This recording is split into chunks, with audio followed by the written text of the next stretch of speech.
Salam marketing dan kewirausahaan. Ketemu lagi dengan saya pada video kali ini, yaitu perencanaan pesan bisnis. Oke, dalam berorganisasi atau berusaha gitu, pada suatu saat kita akan harus melakukan komunikasi dengan pihak luar gitu. Makanya sebelum kita melakukan komunikasi tersebut, maka kita harus lakukan dulu perencanaan pesan bisnis. Oke. Kemudian dalam proses penyusunan pesan bisnis itu, proses yang pertama adalah kita melakukan perencanaan dulu. Dalam perencanaan itu ada penentuan tujuan, analisis audiens, penentuan ide pokok, serta pemilihan saluran dan media. Proses yang kedua adalah penyusunan pesan, mengorganisasikan pesan, dan memformulasikan pesan. Oke. Nah, proses yang ketiga yaitu revisi pesan. Di dalamnya ada menyunting pesan, menulis ulang, memproduksi pesan, dan mencetak pesan. Kalau pesannya itu harus dicetak gitu ya. Nah, ini adalah proses-proses yang terdapat pada penyusunan proses perencanaan pesan bisnis, dan ini adalah garis-garis pokok yang akan kita bahas pada video kali ini. Oke. Nah, pertama kita melakukan penentuan tujuan pesan bisnis. Pada dasarnya ketika kita menyusun pesan bisnis ini ada 3 tujuan. Yang pertama kita memberikan informasi kepada pihak lain. Kemudian kedua kita membujuk atau kita melakukan persuasi, atau bisa jadi kita melakukan kerjasama atau persuasi. Nah, berdasarkan teori yang kita baca di buku Bovey dan Thiel, nah dia membaginya seperti ini. Jadi kalau memberikan informasi itu kendali komunikatornya tinggi, ya kan? Sementara partisipasi komunikan rendah, karena si komunikan kan cuma menerima saja. Artinya si komunikator lah yang aktif dalam memberikan komunikasi. Si komunikan ya dia menerima informasi saja, cukup dia pahami. Jadi tidak ada partisipasi yang tinggi. Sementara kalau membujuk, ya kan, kendali komunikatornya dengan kendali komunikannya itu bisa dibilang relatif sama. Jadi makanya posisinya di tengah-tengah. Artinya ada komunikasi yang baik dari si komunikator, kemudian ada juga partisipasi yang baik dari si komunikan. Sementara kalau kerjasama, kita mengajak kerjasama, maka kendali komunikator itu sebenarnya rendah. Sementara yang lebih berperan itu sebenarnya adalah si komunikan. Namanya kita juga mengajak bekerja sama atau berkolaborasi. Oke. Nah, kita dalam melakukan ini, setelah kita memiliki tujuan tujuan dari perencanaan pesan bisnis yang akan kita lakukan. Nah, pertama kita harus melakukan analisis audiens. Nah, pertama adalah mengembangkan profil audiens. Kita analyze siapa pihak penerima pesan. Apakah perusahaan, apakah individu, apakah organisasi, dan lain sebagainya. Kemudian kita juga harus memiliki understanding sejauh mana pengetahuan penerima pesan ini tentang subjek. Jadi kalau misalnya kita mengajak kerjasama atau kita memberikan informasi kepada pihak lain, sementara pihak lain ini tidak begitu mengetahui gitu subjek yang akan kita sampaikan, maka ya informasi yang kita sampaikan itu ya lebih panjang, lebih detail.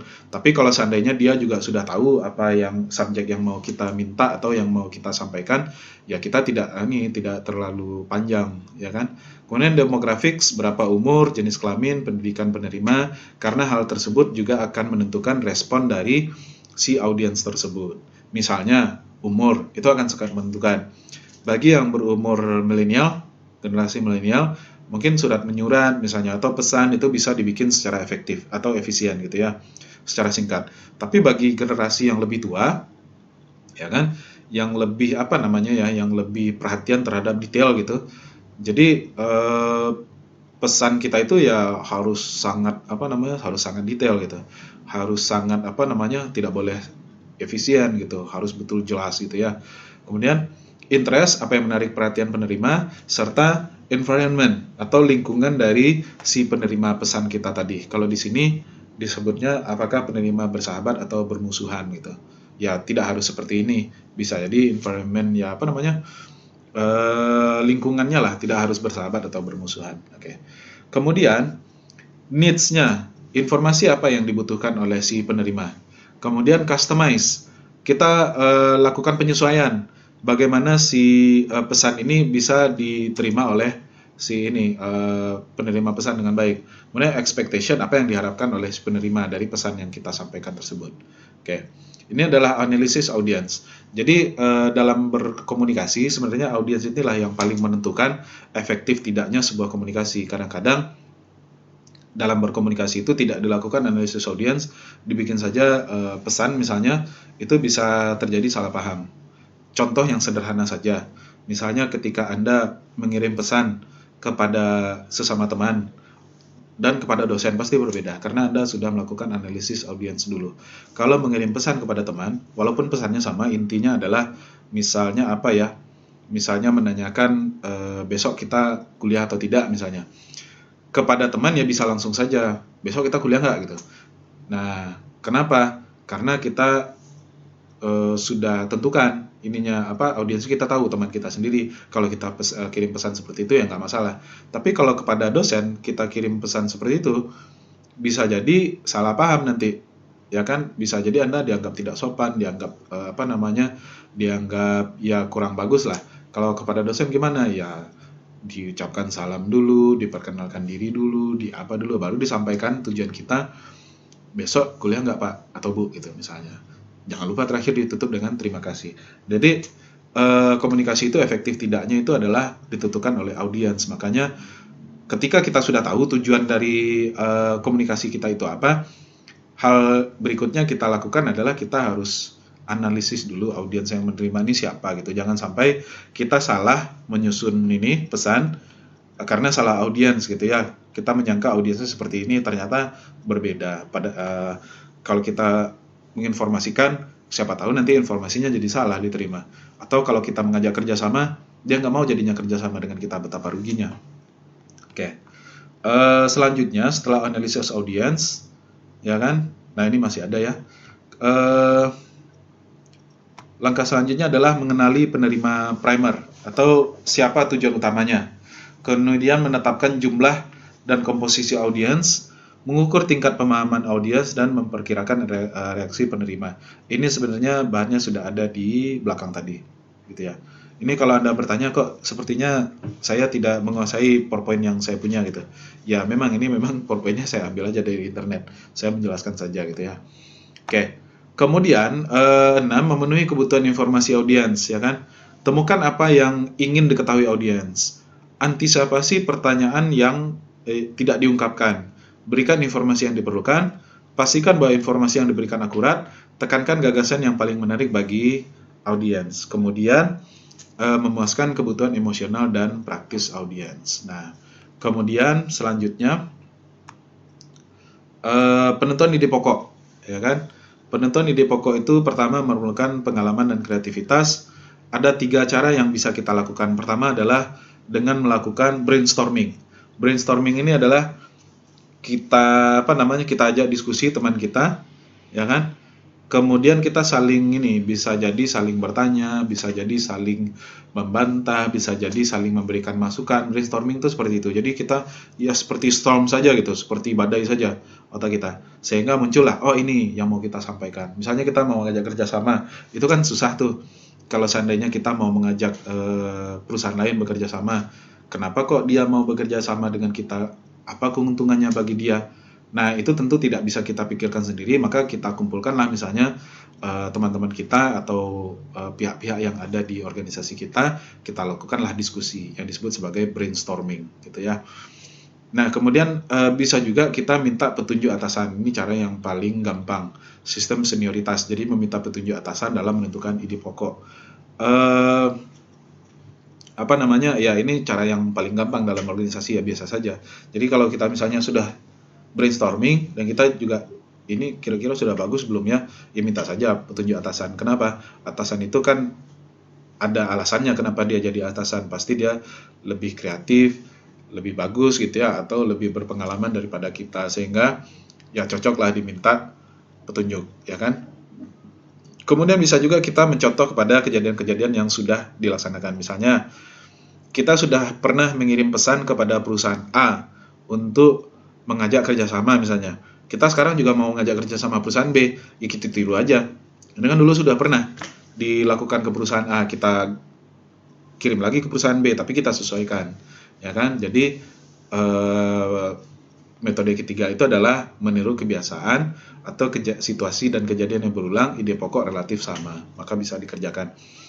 Makanya kalau ide-ide kalau surat-surat di perusahaan, surat-surat di organisasi itu biasanya dia akan simpan template-nya, undangan, apalagi pemberitahuan, informasi, biasanya dia simpan surat-surat tersebut. Jadi kalau seandainya ada informasi atau ada komunikasi yang harus disampaikan, ide pokoknya itu relatif sama, dibuka lagi yang lama, nanti dia tinggal ganti-ganti sedikit gitu.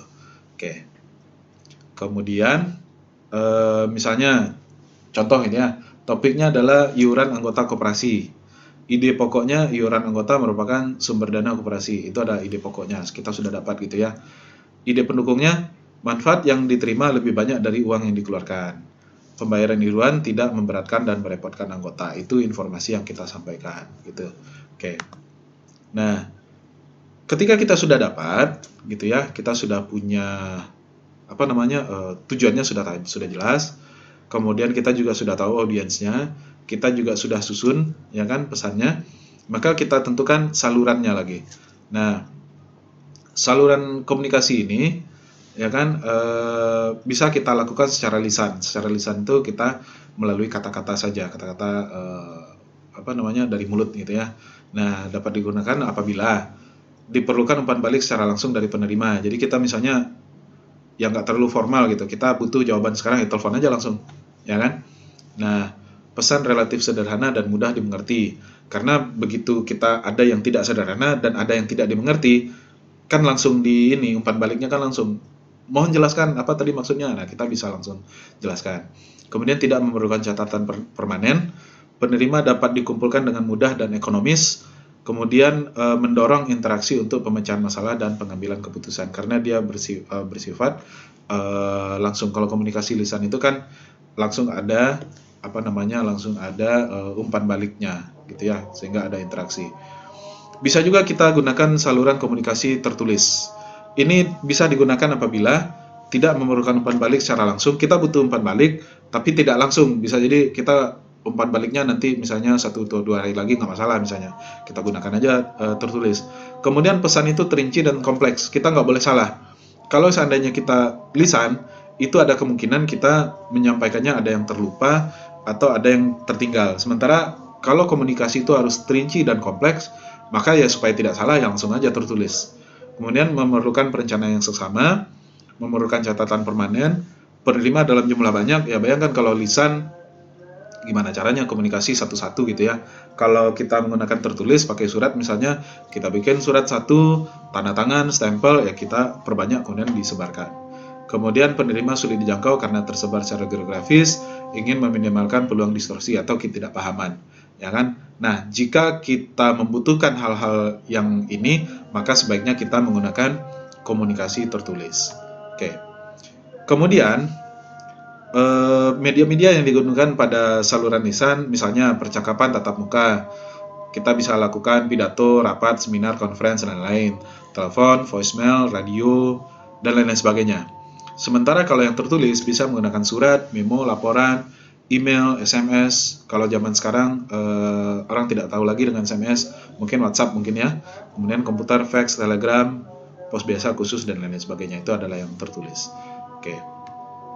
Kemudian kekayaan media. Nah,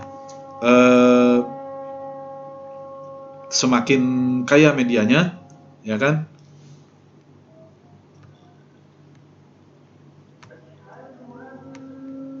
Oke, jadi itulah beberapa saluran yang dapat digunakan pada saat melakukan perencanaan pesan bisnis. Pada intinya adalah perencanaan pesan bisnis ini dilakukan pada saat sebelum kita melakukan komunikasi kepada pihak luar yang sehubungan dengan organisasi kita. Sehingga agar komunikasi itu tidak salah atau tidak terdapat distorsi, maka ya kita harus siapkan dulu perencanaan yang baik. Oke, demikian saja video kali ini. Mudah-mudahan bermanfaat. Sampai jumpa pada video berikutnya. Salam marketing dan kewirausahaan.